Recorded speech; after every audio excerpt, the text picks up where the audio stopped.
Hi everyone, welcome back in this video.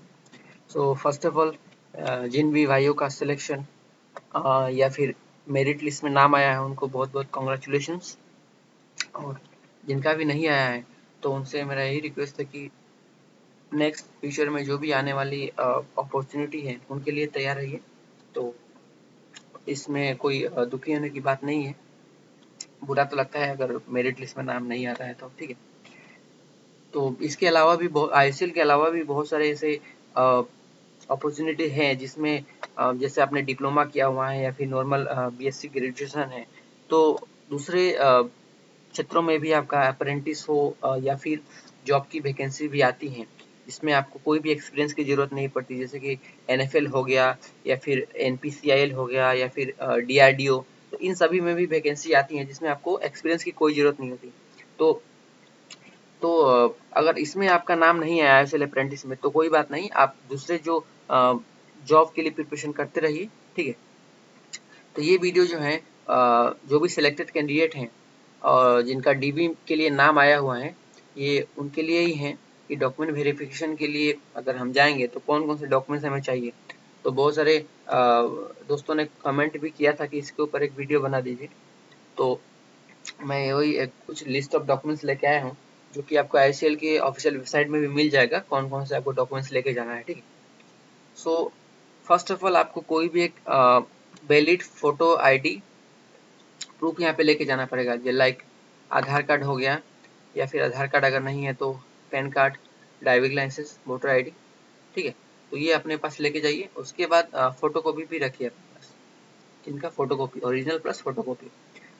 Next है candidates are required to carry a copy of online application submitted by him और हर।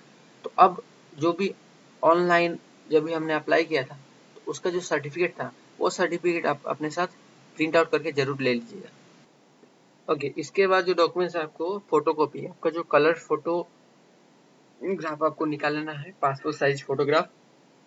यहाँ पे तो 5 numbers दिया गया है, आप या 10 के अराउंड निकाल लीजिएगा, ठीक है। उसके बाद जो है 10th के जो भी पास सर्टिफिकेट मार्कशीट है ये तो लेना ही है, साथ में आप एडमिट कार्ड भी ले लीजिए। उसके बाद 12th के मार्कशीट एंड सर्टिफिकेट, ठीक है। उसके बाद जो भी सेमेस्टर वाइज, जैसे कि डिग्री उग्री के तो सेमेस्टर वाइज होता है तो वो ले लीजिए। उसके बाद यहाँ पे देखिए जो नेक्स्ट डॉक्यूमेंट्स है आईटीआई फिटर जो भी हैं कैंडिडेट उनके लिए, और जो एससीवीटी या एनसीवीटी का उनका जो सर्टिफिकेट आता है, मार्कशीट आता है, वो ले लीजिए। ग्रेजुएशन के या फिर डिप्लोमा वाले कैंडिडेट है उनका सर्टिफिकेट चाहिए यहाँ पे, मार्कशीट।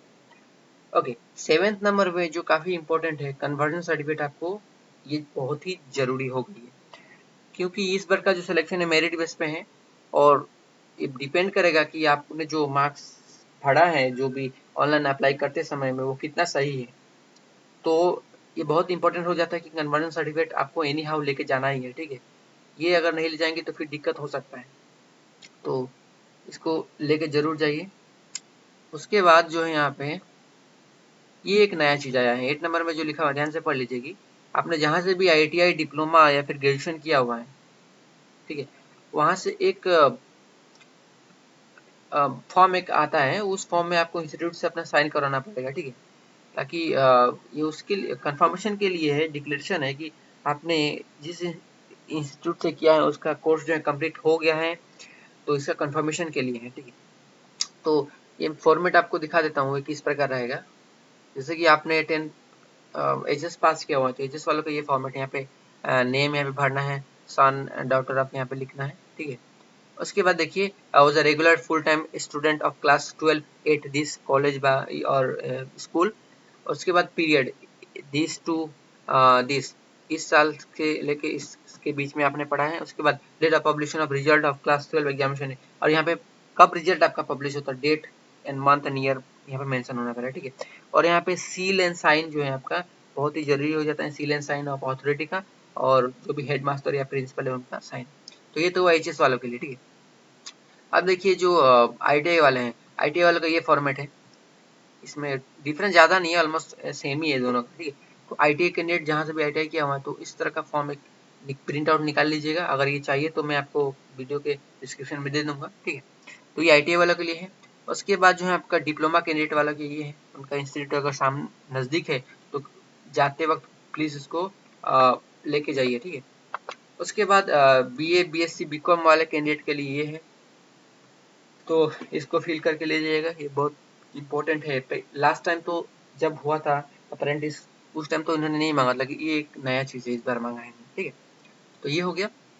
उसके बाद देखिए, जो भी SC ST या OBC कैंडिडेट है तो उनका सर्टिफिकेट लेके जाना बहुत ही ज़्यादा जरूरी होता है। OBC NCL कैंडिडेट या फिर SC ST और डिसेबल कैटेगरी में जो भी आते हैं, डिसेबिलिटी क्राइटेरिया में जो आते हैं कैंडिडेट, उनका सर्टिफिकेट यहाँ पे जरूरी हो जाता है। 10 नंबर में दिया गया है जो डाटा एंट्री ऑपरेटर के लिए पोस्ट कोड 111 के लिए अप्लाई किया था उन्होंने, उनका स्किल सर्टिफिकेट जरूरी है। ऑब्वियस सी बात है, अगर आपने स्किल होल्डर के अगेंस्ट में अप्लाई किया तो आपको तो सर्टिफिकेट दिखाना पड़ेगा, तो वो है। उसके बाद 11 नंबर में जो नेट्स पोर्टल में रजिस्टर जब किया था आपने, तो उसका एक प्रिंट आउट निकाल लीजिएगा। तो बहुत सारे कैंडिडेट का मेरे पास मैसेज भी आया था कि इसका कैसे प्रिंट आउट निकालते हैं, ठीक है।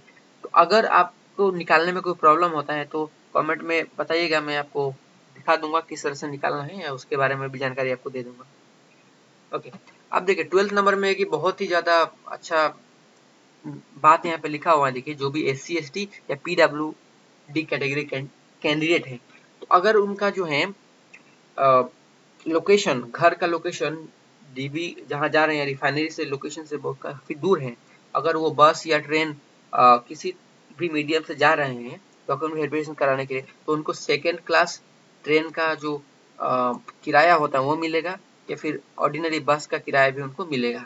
लेकिन यहाँ पे जो है कंडीशन ये रखा गया है कि आप जब जाइएगा तो आपका TA क्लेम करने के लिए जो भी एक वैलिड रेल टिकट होना पड़ेगा, यानी कि दिखाना पड़ेगा ना आपको कि आप ट्रेन से ट्रेवल करके आए हुए हैं, इतना किलोमीटर आपका घर से और रिफाइनरी का इतना डिस्टेंस था, तो उसके प्रूफ के लिए आपको जो टिकट से आप जाइएगा, अगर दूर है लोकेशन आपका, तो उसको सेव करके रखिएगा टिकट को ओरिजिनल, या फिर अगर बस से आप गए हैं डॉक्यूमेंट वेरिफिकेशन कराने के लिए, तो उसका भी ओरिजिनल जो है एंड फोटो कॉपी उसको रख लीजिएगा, ठीक है। और उसके बाद कास्ट सर्टिफिकेट यहाँ पे आपको मांगा जाएगा SC ST PW कैंडिडेट के लिए।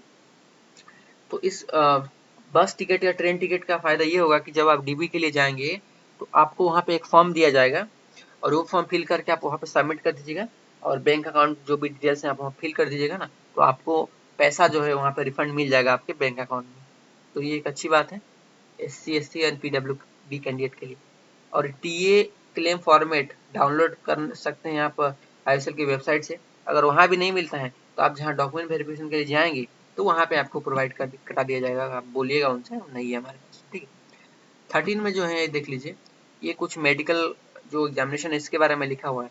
तो मुझे तो पता नहीं ऐसा इन्होंने क्यों कर दिया है कि DB के टाइम पे ही इन्होंने मेंशन कर दिया है कि 2-3 डेज रहने का इंतजाम करके जाना पड़ेगा कैंडिडेट के द्वारा।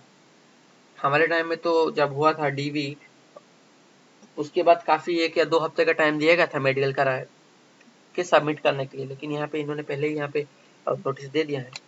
तो कोई नहीं, आपको खुद की तरफ से 2-3 दिन रहने का कुछ इंतजाम करके जाना पड़ेगा, क्योंकि मेडिकल जो एग्जामिनेशन उसमें डिले भी हो सकता है। और उसके बाद सफिशिएंट मनी भी कैरी करने को इन्होंने कहा है। क्यों कहा है? क्योंकि मेडिकल टेस्ट जो है इनके, अगर IC की जो मेडिकल है उसमें अगर नहीं होता है तो आपको वो टेस्ट बाहर कराने पड़ेंगे, ठीक है। और वो टेस्ट आपको बाहर कराने के लिए आपको पैसा जरूरत पड़ेगा, तो वो पैसा आप कैरी करना पड़ेगा, इसलिए इन्होंने कहा सफिशिएंट अमाउंट ऑफ मनी आपको ले जाना है, ठीक है।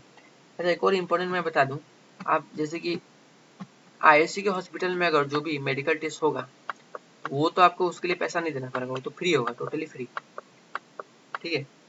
लेकिन जो आप बाहर में टेस्ट कराएंगे उसका क्या, उसका पैसा कौन देगा?